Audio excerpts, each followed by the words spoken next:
Most people don't realize how much their personal information is being bought and sold every day. Data brokers are making billions pulling details about you from public records and the internet, and then packaging and selling it, usually without your consent. That's how your information lands in the hands of scammers, spammers, even stalkers. It's why you get endless robocalls and why ads seem to follow you everywhere. That's where Aura comes in. Aura actively removes your data from broker sites and keeps it off. They also instantly alert you if your information shows up in a breach or on the dark web. But Aura goes beyond data protection. With one app, you get a VPN, antivirus, password manager, spam call protection, dark web monitoring, and even up to $5 million in identity theft insurance. All backed by 24/7 US-based fraud support. Other companies might sell just credit monitoring or just a VPN. Aura gives you all of it, together, at the same price competitors charge for just one service. Start your free trial today at aura.com/remove. Protect yourself now at aura.com/remove. Imagine for a moment if everything you knew about life, about your experience, about everything around you suddenly was upended, upside down, and backwards. And you found yourself trying to understand how you got to where you are, slowly putting together the puzzle pieces of your reality and recognizing maybe some things are not as they appeared. Well, that's exactly what happened to today's guest, Justin Smith. And we're going to dive into his story, his journey, and his decision to take his pain and turn it into purpose. Justin, my friend, thank you for being here. Welcome to the show. Thank you for having me. I appreciate it. I'm glad to finally be on your show. Yeah, I'm looking forward to it. We talked a couple of months back, and the conversation that we had, I was like, this is such a wild story, and there's so much power in your choices and your decisions to turn such a painful experience into something positive. I couldn't help but think to myself, man, we have to have a conversation. So I'm excited to do this with you. For those listening, why should they listen to our conversation today? Because they'll hear a very interesting story with a lot of, twists and turns and discover that, just because you go through an extremely painful experience, that it's not going to define who you are. How you respond to it does, and how you come out of that painful experience is what matters. Yeah. Why don't we start with it? Just jump right in. What has led you to this moment? What has transpired in your life that has you on the mission that you're now on? Well, about 2 years ago, my partner of 8 years decided to blindside me and try to gone girl me. That's the most concise way I can kind of tell the story. I woke up one day and it was like, have you ever seen that show MacGyver, where he's snatched out of his life into a new life and he kind of has to discover what's going on? That's essentially what happened to me. I had a partner that, plotted in advance to try and deceive me and manipulate me so that she could get my money and exit with a nice big check. So it was a lot to recover from. Hmm. What was that journey like? Because I think that it's actually pretty rare that we hear men willing to come out and have this open conversation. And obviously we're not sharing names, we're not sharing date, nothing that's gonna, put us into any legal trouble of any capacity. But you very rarely see men pop out and share how crazy the experience can be. And I think most of the time, especially in the media, we hear about men manipulating women and the things that men do. And so in a lot of sense, you're an outlier. And I thought to myself, I've had this experience myself. I've not shared the details of it on this podcast, but I had very similar experience as you, where one day I woke up and I realized that the person I was with was after something that I didn't know about. And it was like a real baseball bat to the face kind of moment. And it's one of those experiences that so many men kind of fall victim to. Now, obviously, women fall victim to that as well. I'm not trying to say that doesn't exist, but we're speaking from it from this capacity today. So why don't we break down a little bit about your experience and kind of what happened on the backside of this? Because I know it was such a traumatic experience. There was a lot of growth that took place. What was that like for you coming through this? It was, I mean, the only term I can use is god awful. When you're in the middle of it, it's just, I was by myself. I lost my entire support system. And it really felt like clawing myself out of a deep pit and people kind of cheering me on to fail because everything was working against me. And it was kind of like a moment where I had to really build the drive within myself and find that fire to get me out of it. Cause I realized, no one's going to save me. No one's going to come and rescue me. This was something I had to get myself out of and do it in a way where I didn't lose my value set. Because, as you can imagine, people teaming up against you and doing dirty tricks or whatever else, it's very tempting to play into that game too. But I wanted to pick the higher road and use what happened to me as a sense of purpose to help other people. And that's why I'm out here telling the story because strong men, we don't tell these stories. We don't go out and show other men what a strong man looks like recovering from a tragedy like that. Talking about our feelings and being vulnerable isn't really something we're taught, since a young age. So I'm trying to Hmm. flip the script on that too. Yeah. Yeah. And I think that matters a lot. And I think that a lot of times can feel like weakness. It can feel like shame. It can feel like guilt.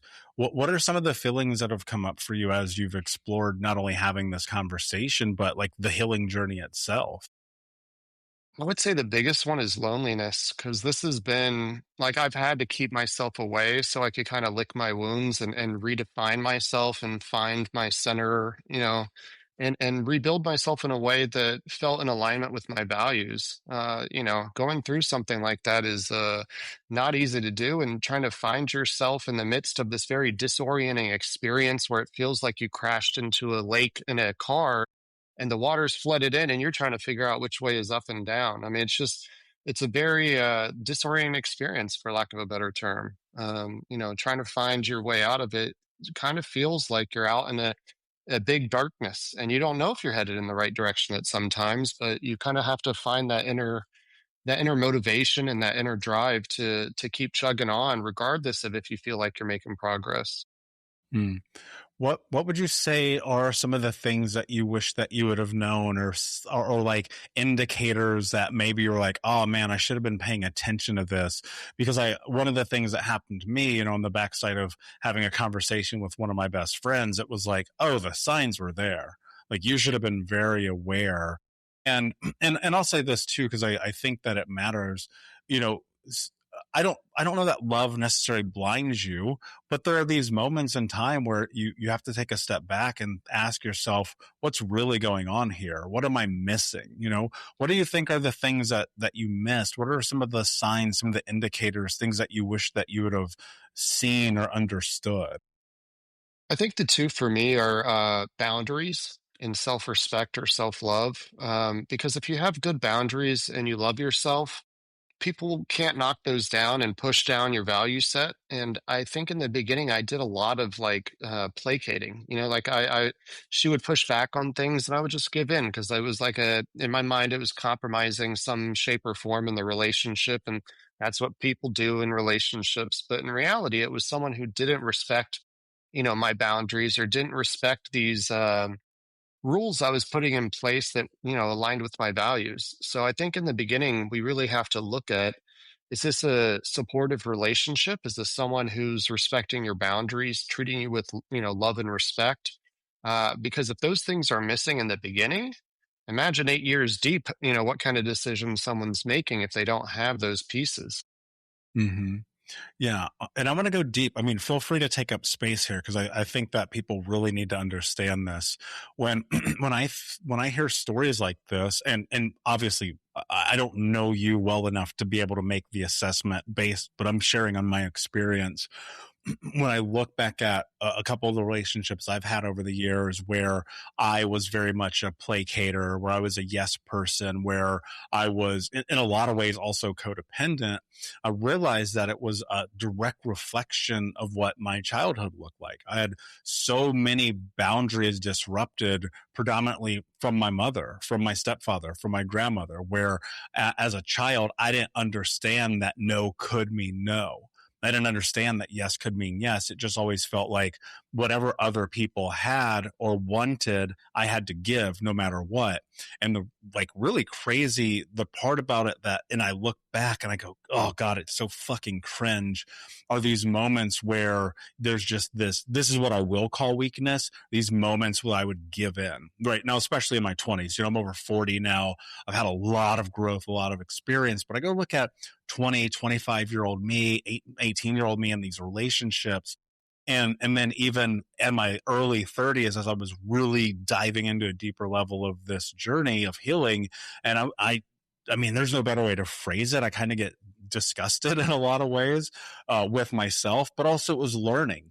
I had to unlearn all of the things that I had been taught about what it meant to be a man, about what it meant to actually be a provider, what it meant to say no, to have boundaries, to do these things. And so I'm wondering, from your perspective and your experience, do you think that your childhood kind of played factor into what eventually would transpire?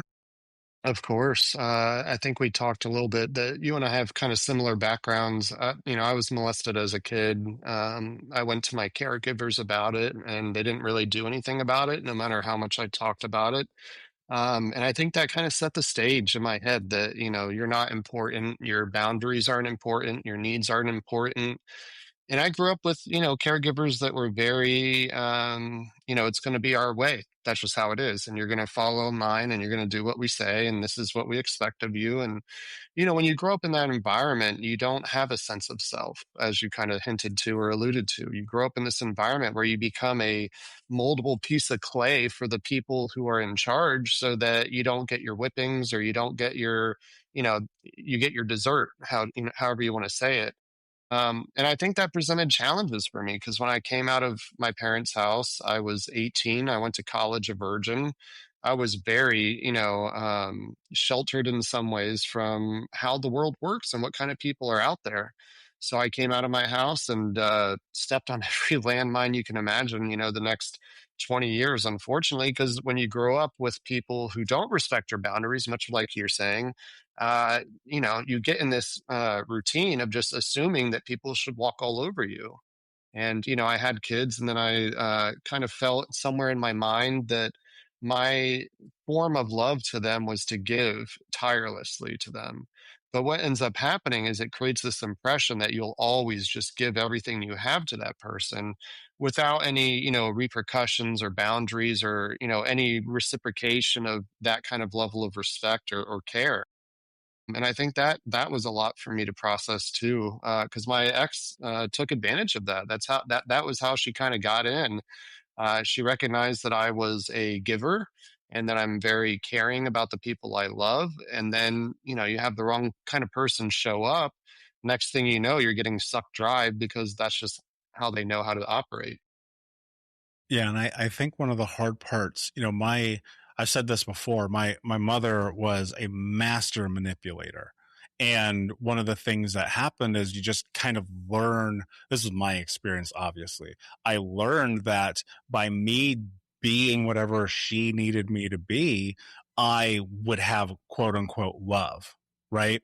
And God, well, imagine what that plays out into your teens and your adulthood.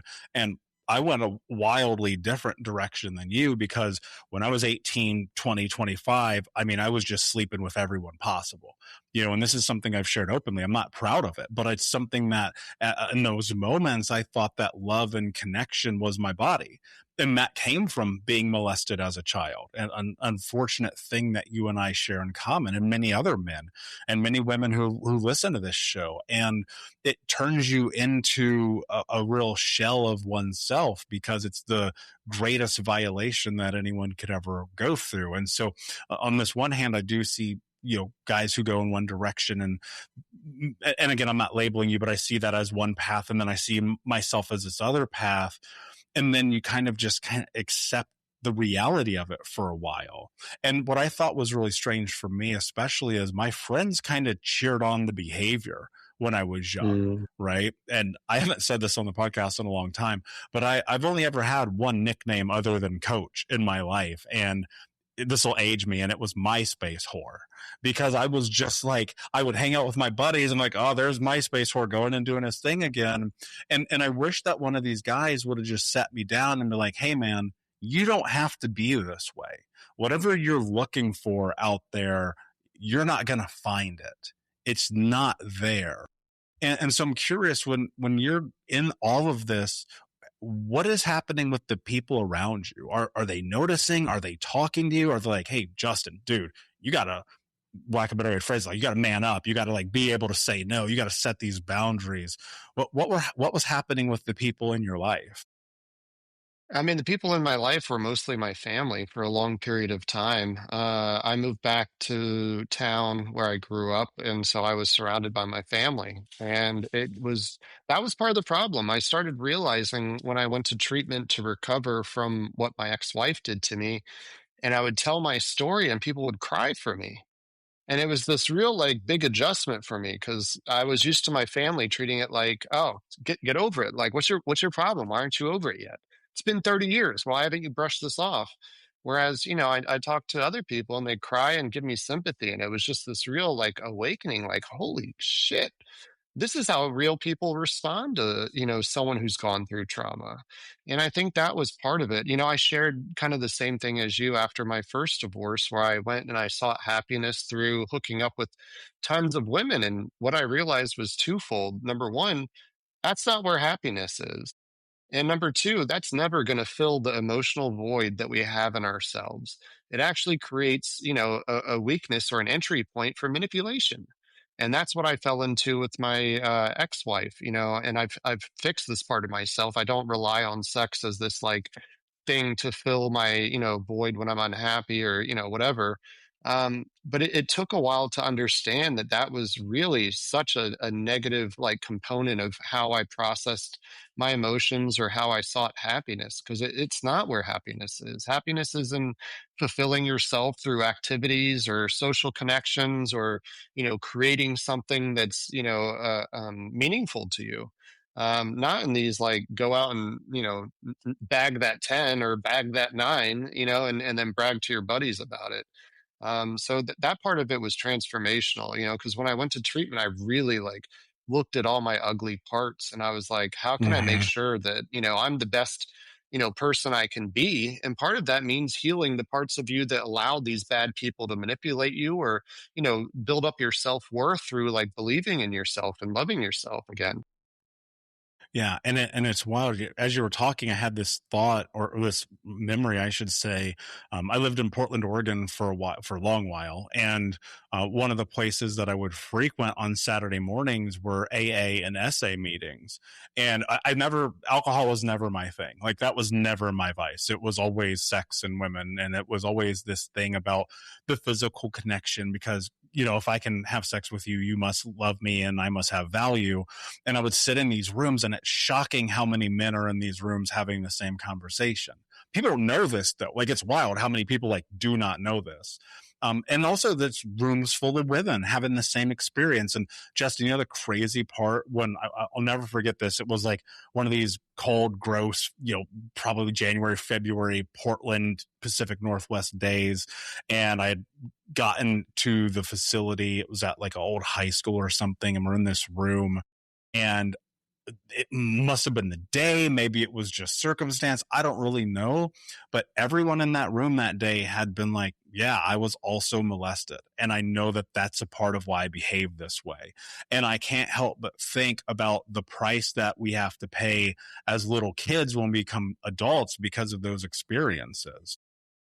Absolutely. I mean, that's why I was a virgin until I was 18. I mean, I had multiple opportunities, and as soon as a girl would like touch a part of body that like gave me the idea that it's headed that way, I was trying to figure out how to get the hell out of that situation because it was scary. I mean, I couldn't get massages until maybe 10 years ago because it felt gross having people touch me. Even still, if someone comes up to me when I was in treatment, a guy came up to me and just rubbed my shoulder. And I like jumped out of the seat and he, I felt bad because he got offended. But I'm like, dude, this isn't anything I have control over. It puts you on edge and it changes touch and it changes the reward system, like being exposed to sexual stimulation at a young age, Like your brain shouldn't even like know that that's a pleasure center for your body at that age, and it really messes you up. It's unfortunate, and that's part of the struggle is you live with that legacy the rest of your life, and you kind of have to figure out how to pull those roots out of yourself so that it doesn't carry on that legacy until the day you die. Hmm. Yeah, and I think stepping in and doing the work is that, right? And it's sitting in it. And one of the reasons I've had these conversations with men over the years and my willingness to talk about this is because for a long time it was my identity that wasn't exposed. And what I mean by that is like I carried it all deeply internal, and I didn't understand the behaviors and I didn't understand the things that I was doing. And then one day I realized, like, if I don't sit and have this conversation with a professional, somebody who can guide me through why I'm doing what I'm doing, I'm probably not going to live much longer. That was part of my rock bottom experience in my mid 20s, was just looking at it and be like, yo, I got to do something different. Because, it's weird. There's this odd reverse kind of almost celebration, if you will, where if a young boy has sex, it's celebrated, right? And if a young girl has sex, it's like the worst thing that's ever happened. And in both case scenarios, it's like those are children. And it's funny because you see now a lot of the exposure happening with like teachers getting caught molesting or having sex with young boys. And you'll read the comments, and I'm like, my God, these are children. People like celebrating it like it's the greatest thing that's ever happened. I'm like, they're children being taken advantage of. And so, in this one weird hand, it kind of creates this path towards your entire identity and experience. It shapes you in the worst ways. And then it leads you down this path to where you don't even know how to be a man because so much of it was stripped from you before you had the opportunity to discover who you are. And so I'm curious, for you and your experience, where did the real crux of like the transformation start to take place, where you did start to build confidence, where you did start to have identity, where you did start to work through boundaries? And how did you handle the narrative that was internalized about what had happened to you? I think my rebuilding came after treatment. I mean, I had a lot of classes I did, much similar to like what you were saying. I almost died. So it was very much a watershed moment for me. My blood pressure was 180 over 120. My resting heart rate was 100 beats per minute, even on medication. And I lost 40 pounds in 2 months. Much like you, I literally, like, I went into treatment. I was like, I have to do this or I'm gonna die. Like there's no other option. So I went in and looked at all parts of myself and how I handled sex, how people were able to get in and manipulate me. And I think for me, realizing that I had an unhealthy relationship with sex pushed it away from me because I soon realized that a lot of my problems, my two ex-wives, especially, came from letting women in to have sex with them, and then the fallout that happened from that because I wasn't evaluating them as a partner. I just wanted to get laid, and it turned into this other thing because of it. So I have really dove in to try and fix that sexualized molestation, how it has shaped me into feeling that my self-worth comes from bagging a bunch of women or, my friends thinking I'm cool because I got that girl or that, it's just a very unhealthy way of thinking and a very bad source for a pleasure center for a human being because it's superficial. It doesn't give you the real what makes you feel good inside. It's not that healing force that, as you get older, you're like, man, I'm so glad I processed that, or I'm so glad I, went and hooked up with all those women. It really is one of those things you actually feel guilty about and shameful of, and you feel dirty as you get older thinking back on it. Like, how did I do that? Like, in that I must have been in a horrible mental state if I was, succumbing to that kind of behavior or temptation, should say. Yeah. I think sometimes it's and I don't know if this was true for you, but I had this moment where I was You're listening to Leaf Filter Radio, and the guru of gutter protection himself, Chris Coonahan, is here to take your most pressing leaf-related questions. Hey, everybody, Chris here. I understand we have Ron on the line. Ron, where are you calling from? Uh-oh. Ron, are you calling from a ladder? Well, I was. I wanted to ask Chris what I need to do to get my gutters ready to have leaf filter installed. Oh, Ron, you don't have to do anything. A Leaf Filter Trusted Pro will come out and clean out your gutters, realign and seal your gutters, and install Leaf Filter, America's #1 gutter protection system. So I didn't need to get on this ladder? Ron, Leaf Filter Trusted Pros are in your neighborhood and ready to help. Just visit leaffilter.com/gold to schedule your free gutter inspection and get up to 30% off. Thank goodness. What was that site? That's leaffilter.com/gold for your free gutter inspection today. See representative for warranty details. Promotion is 20% off plus a 10% senior or military discount. One discount per household. Most people don't realize how much their personal information is being bought and sold every day. Data brokers are making billions, pulling details about you from public records and the internet, and then packaging and selling it, usually without your consent. That's how your information lands in the hands of scammers, spammers, even stalkers. It's why you get endless robocalls and why ads seem to follow you everywhere. That's where Aura comes in. Aura actively removes your data from broker sites and keeps it off. They also instantly alert you if your information shows up in a breach or on the dark web. But Aura goes beyond data protection. With one app, you get a VPN, antivirus, password manager, spam call protection, dark web monitoring, and even up to $5 million in identity theft insurance, all backed by 24/7 US-based fraud support. Other companies might sell just credit monitoring or just a VPN. Aura gives you all of it, together, at the same price competitors charge for just one service. Start your free trial today at aura.com/remove. Protect yourself now at aura.com/remove. I was in men's group therapy, and it's one of the greatest things I've ever done in my life. And I was the youngest guy in that room because I was probably 30, might have been 29, 30. And I'm the youngest guy in this group by 15 years, by the way. And I'm sitting in this room and just listening to conversations and being supported in my conversation. And dude, the first time that I was like, this is what happened to me. Oh my God, dude, I was so terrified. Like I can't even express. I've been in probably 100 fights. I've had guns pulled on me. I've been shot at. Like I ran the streets as a kid. That's what I'm from. You know, I've had really insane experiences, near-death experiences. I've spoken on stage in front of 10,000 people. There's this podcast, you know, all the things that I've done. Nothing in my life was as terrifying as that moment of sitting in that space. And at the same time, nothing was as healing because it was the first time. I don't want to use the word seen because that wouldn't be fair to the experience. It was the first time I told the truth. And it was also the first time that in that truth, I didn't have to worry about shame or judgment. It was just people who go, yeah, I get that. What was one of the more pivotal turning points for you? And the reason I'm asking is because I want to encourage people to understand that this doesn't go away if you don't talk about it. And so I'm just wondering for you, what was a pivotal turning point of a moment of like having that weight lifted off of your shoulder? I think when I started realizing that the stuff I was working on and the techniques I was using was starting to chip away at what was bothering me.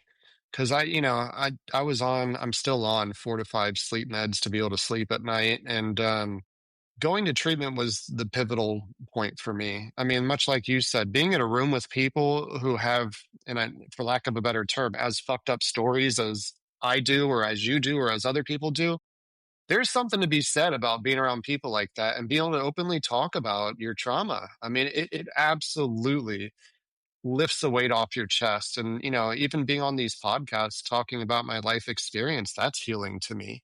Cause, I'm out here talking about what happened to me in a context where it's healthy and normal to talk about. It's not like I'm on the street corner, scaring people, being like, I got molested, or, something like that. It gives you a way to talk about it and process it, because I think what a lot of people fail to do is to speak it into existence So it's almost like this bad story or movie that happened to them that they feel like they have to keep inside, and it eats in their, in their chest. It eats away at their health because they feel such shame. But the reality of it is we're not the ones who should feel shame. It's the people who did stuff to us. We were kids. The way I look at it is, we are now gladiators for our inner child, and we get to be the tough one and tell that inner child they don't need to cry anymore. They don't need to be scared anymore. They don't need to walk through this earth and worry about something happening to them, because we're here to protect them now, and they can just hang out. Hmm. And I think also, I'll add from my perspective, it's also recognizing there's no shame in this. And that feels like such a wild disconnect. I mean, even in this space where like, man, I got taken advantage of and I was in this bad relationship, there's no shame in that. I mean, there's lessons in it, certainly. And I think that, like many people, I've learned a lot of lessons, mainly the hard way. I think that's probably my personality, but I've learned those lessons. And I think so much of the journey is that, like, can you sit in the reality of the moment and not judge yourself for it? And I think that we live in this weird space and time where everyone thinks they have to be perfect. And it's just like, you're not. And then you add on childhood trauma, and for me, I have an ACE score of 10. I had just a fucking brutal childhood. Dude, I make mistakes all the time. And here's what's crazy. Millions of people listen to this podcast. Thousands of people go through my coaching programs. Tens of thousands of people have bought my books. And I'm still like, yo, I fuck up all the time. But I think the difference for me now, especially versus 20, 25, even early 30s, was I'm willing to sit in the reality that today is just going to be another lesson. There's just another opportunity to learn and do something differently. And also I had to learn to give myself grace, because I used to beat myself up so hard about the decisions, thinking to myself, well, what kind of man does stuff like this? And I'm like, well, the kind of man who suffered a tremendously difficult experience. And I think that grace is a really powerful tool that more people should really contemplate adding to their arsenal, because it's like, fuck, the world already is beating you up enough. I don't know why you're doing it to yourself. What for you became the language that you would use for yourself? Because I think a lot of people, there's like this click, kind of like a switch flipping, where suddenly you recognize, oh my God, I'm a fucking asshole to myself. I have seen this in every person I've ever coached, so I feel really strongly that I can say that applies probably to you as well. And I'm just wondering, A, if that's true, and then B, what is the backside of that journey?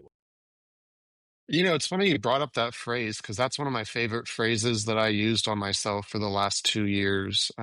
Because we, as people who want to get better and grow, we put some pressure on ourselves about, I should be on this trajectory, or I should have gotten this done today, or, all my friends have done are at this point in their life and I should be there too, or whatever those things are.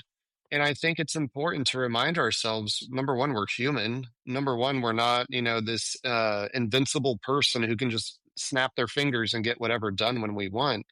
I think the giving yourself grace is huge. I think being mindful is really important, and being present. Because if you're present in every moment that you're in, and you give it mindfulness, you actually think about what you want the outcome to be, the person you're with, an engaging conversation where you're being thoughtful and treating them thoughtfully, things turn out a lot better for you, because you're actually paying attention to what your needs are as a human, and the other people you're interacting with, and treating them like real humans and being in the moment, rather than, sitting on your phone like this while you're talking to someone and looking back and forth.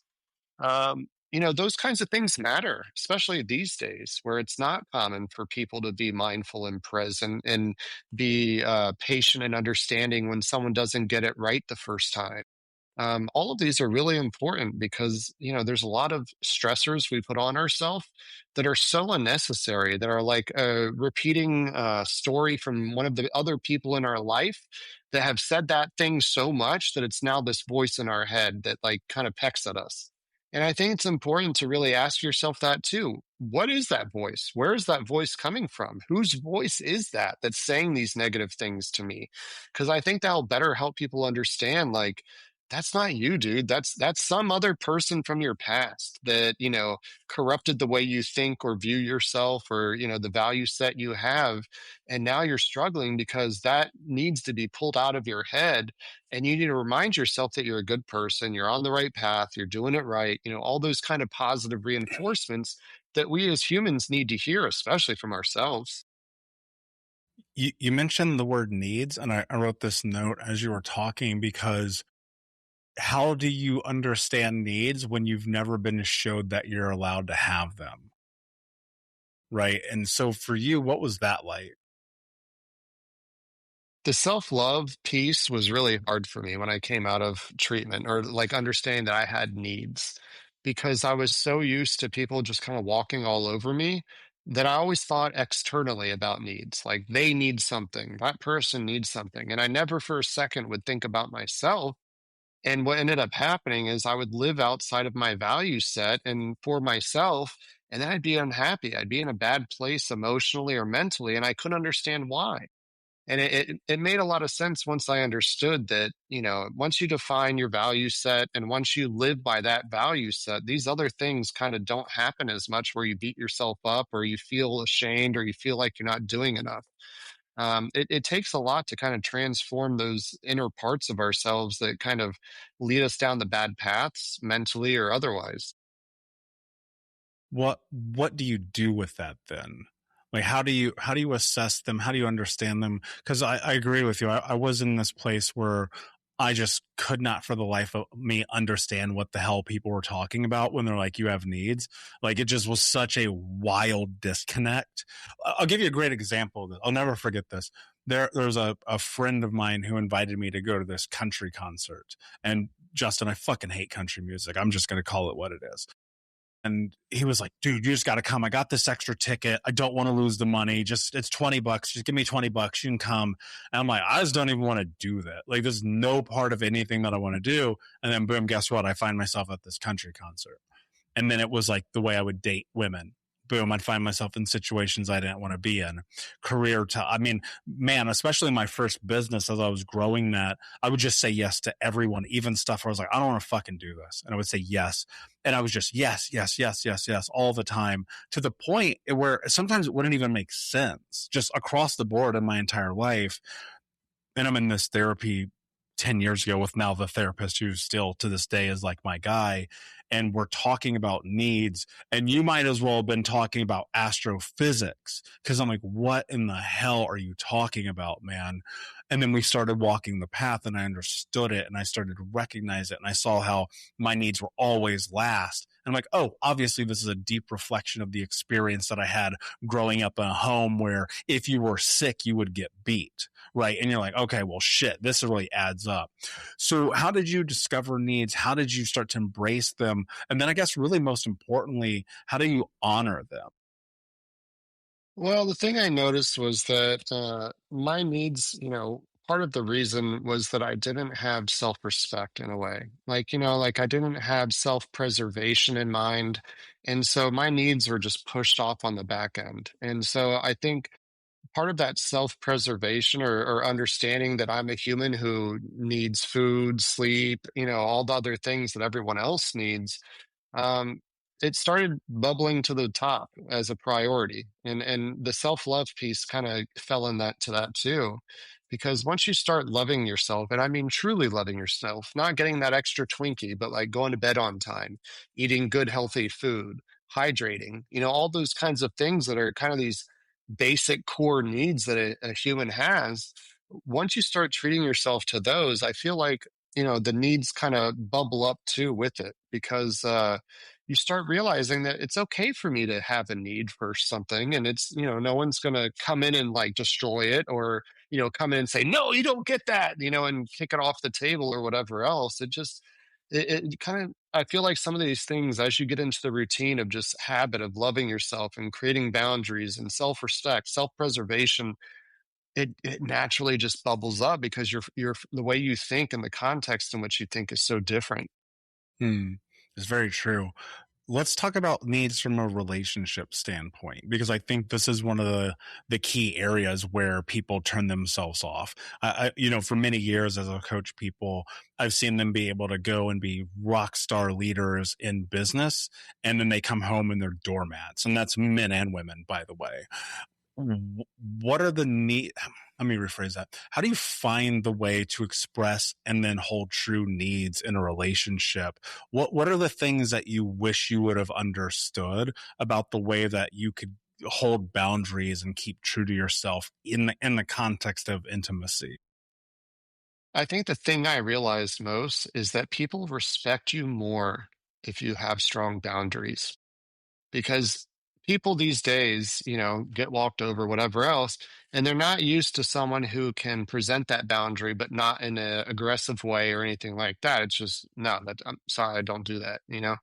I think people with strong value sets are actually inspiring to other people, because most people don't have that. And so when they see someone exhibit those values or that, those strong boundaries, they actually respect them more.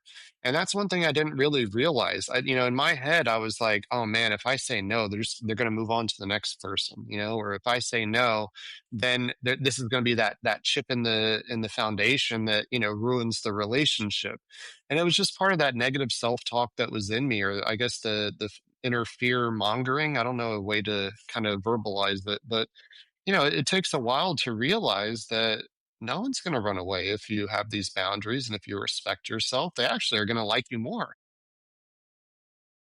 So how do you do that then, right? Because that's ultimately the question, right? There's the part of it where it's this, I dare say, highfalutin, high level ideological experience of I need boundaries. And then there's the I have to do this for myself while simultaneously knowing that me standing up for myself and having boundaries, so I look at it as standing up for yourself, can dramatically change the dynamic of this relationship. And I might lose it and it might go away. And you have to be steadfast in that, because the thing that I've learned is, especially if you're like with someone in the healing journey, who you are in that moment when you two come together, once you start this path and you realize, hey, wait a second, I'm getting run over. I'm a doormat. This isn't what I want. I need to stand up for myself. You very likely on the backside of this are going to be out of a relationship. It's crazy. I've seen it happen so many times. How do you navigate that? Because it feels like the most important thing that you do as a human, while also you're more than likely inevitably going to lose some. Yeah, I heard a great phrase in treatment that I think sums this up perfectly.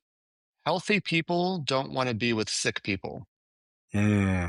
Once you become healthy, if both of you were sick, you're going to leave, because you're going to realize this person is bringing me down. It's like if you quit smoking and then someone's smoking a pack a day of Reds, you're not going to want to be with that person, because you guys That's don't super share the true. same values.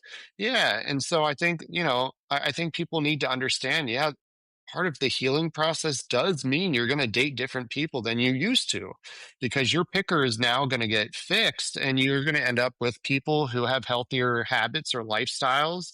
It's kind of like if you go on a diet and you start exercising, you're not going to want to be with the person who sits on the couch all day eating junk food. You're going to go look for someone who now shares your value set. Yeah. And there may be the space where you two walk a path of finding the new identity together. I don't think it always ends up in things not working, but on a long enough timeline, I think one of the most difficult things about dating and relationships is you have to put yourself first. And I think that that's such a hard thing for people to understand if they grew up like us and you're codependent and you're a yes person and you had all these things happen. It feels so foreign, but it's like, if you don't put yourself first, nobody's going to. And I think that one of the things that I look at in my life today is I have a very immense sense of pride for my ability to be like, no. And sometimes, dude, this is what's crazy. Sometimes I'm just like, no. Like, people will say something. You give me the longest sentence, the biggest diatribe, all of the reasons why I should do something. And if it's not in alignment with me, I will literally just be like, no. I won't even go past that. I'm just like, no. And so I want to encourage people to honor the no. And I've said this for years, and I hold by this to be the biggest truth of what this is that I've done with Think Unbroken. And it's this healing journey is about saying no to what you want to say no to and saying yes to what you want to say yes to. And then everything else can fall by the wayside because it doesn't actually matter anyway. One of the things that I found to be super encouraging about your journey and inspirational in a lot of senses that you've made the decision to turn all of this chaos that was the experience that has shaped you into the man you are today into something to be benefit to other people. So I'd love for you to take a minute and talk about this new project you're working on and why it's so important to you. Yeah, I mean, one thing I realized when I was in treatment and what I was going through is that I was in a unique position to help people with my experience. I was part owner of a psychological test publishing company for a good portion of my life. And I realized that I'd worked on an app that was used for recognizing the signs and symptoms of a concussion. It was the first one for the iPhone in 2011. I wanted to apply the same kind of technique to fixing this kind of problem. So in trying to figure out what happened in my relationship, I came up with a list of all the red flags I missed. And I was like, holy crap, this is like a flag parade, I should really come up with all the red flags I can come up with. And I spent 18 months doing that and ended up creating an app that helps people evaluate their relationships for red flags or deception and manipulation. There's some other tools in there too, but the goal was to use my horrific experience to save other people. Because this could either be the story that nearly killed me, or this could be the Phoenix Rising story where I come out like a rocket ship at the end and use my experience to save other people. I've had a wonderful reaction to the app. There's hundreds of people that are using it already. And I'm launching, or by the time this airs, the web version will be launched. But the goal is to create a tool set that saves people from this. The 18-year-old that comes out of their parents' house, like me, that's a virgin, that's not dated a lot of people, doesn't have an understanding of where the landmines are and what they're like. This was the perfect tool for my younger self to avoid that outcome and avoid the trauma and not end up with complex PTSD and all these other diagnoses, because that really leaves a lasting scar. And if I can help people avoid that, then I'm doing an amazing job. And this is a me-ism. I just always have felt like if I can help other people, I should. And that's why this platform exists. That's why conversations like this exist. And I want to encourage people to explore that website, to explore the app. And of course, guys, you can go to thinkunbrokenpodcast.com because we'll have all that in the show notes. But Justin, for those who want to connect with you, before I ask you my last question, how can they do that and how can they learn more about you? Sure, they can go to the website. It's cray.app, cray.app, or they can look it up in the App Store under Cray-Dating Safety. They can find us on socials at cray.app on the usual platforms. Beautiful. And that's free to use for the main parts of it. So I didn't feel like I could rescue people from trauma and make a major impact by charging money for people to even get in the door. So the Cray score and the Schemer score are free, and people can use it as much as they want, free of cost. Brilliant. And guys, again, you can go to thinkunbrokenpodcast.com and check out Justin's episode for all of that. My last question for you, my friend, what does it mean to you to be unbroken? It means to be unbroken would mean that my past trauma from my previous years in life did not dictate my future. If when you're broken, that trauma kind of leads the horse, so to speak. And I feel like taking the power back and becoming unbroken means that you now are in control of the horse and you're driving the cart. Love it. And it's so true. I've seen it in myself, people like you, thousands of people throughout the years. And my hope is that for people listening today, that this will encourage them, whether you're anywhere in the journey that sounds remotely close to where Justin or I have been, or if you're in a place polar opposite, but you know that there's something here that you need to deal with. The only way it's going to change is if you change it. And I know it's hard. I know that it's scary. I know that there's moments where you're like, why the fuck do I have to deal with that? And I get it. And it's unfair and it sucks.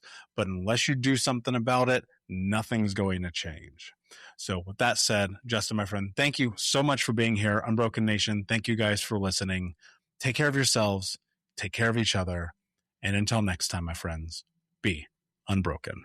I'll see you. Most people don't realize how much their personal information is being bought and sold every day. Data brokers are making billions, pulling details about you from public records and the internet, and then packaging and selling it, usually without your consent. That's how your information lands in the hands of scammers, spammers, even stalkers. It's why you get endless robocalls and why ads seem to follow you everywhere. That's where Aura comes in. Aura actively removes your data from broker sites and keeps it off. They also instantly alert you if your information shows up in a breach or on the dark web. But Aura goes beyond data protection. With one app, you get a VPN, antivirus, password manager, spam call protection, dark web monitoring, and even up to $5 million in identity theft insurance, all backed by 24/7 US-based fraud support. Other companies might sell just credit monitoring or just a VPN.